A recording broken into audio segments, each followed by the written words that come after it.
Salamat po sa Panginoong Diyos sa nakalipas na mga araw dahil umulan. Ang atin pong mga tanim dito sa bukid ay nagkaroon ng buhay, no?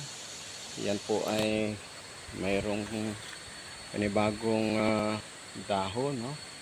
Umusbong yung mga dahon niya, tapos yung iba nagkaroon ng bulaklak. Itong ating talong, no? Yung iba naman kasi ay namatay gawa doon sa nakalipas na matinding init. Yan po yung ating tanom at dahil kwaresma natin ito na tanim ay inabot siya ng tag-init, no?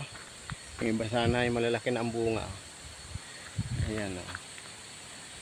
Ay ngayong magtag na ay lalapar natin ito hanggang doon sa taas. Okay, yung ating ding kamuting kahoy nabuhayan din. Ayan po yung ating kamuting kahoy. Okay, nagsiglan din po sila. Okay, yung atin naman ditong gabi ay umusbong na din.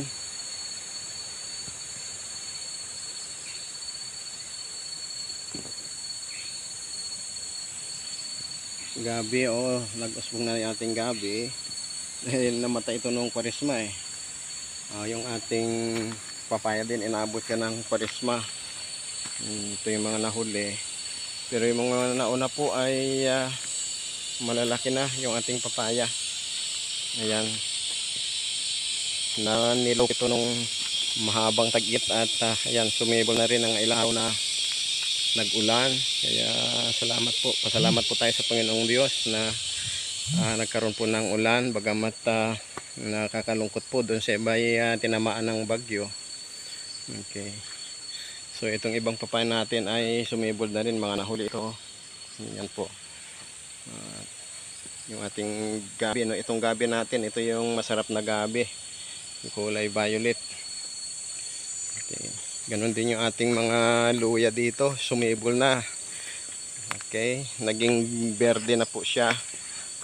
Dati nanilaw na ito, yan may mga naninilaw, namatay, pero sumibol na po dahil mga ilang araw na ding umulan.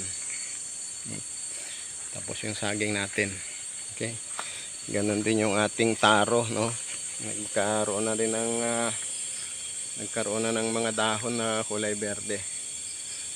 So yan po yung ating update dito sa ating mga pananim dito sa bukid. Okay.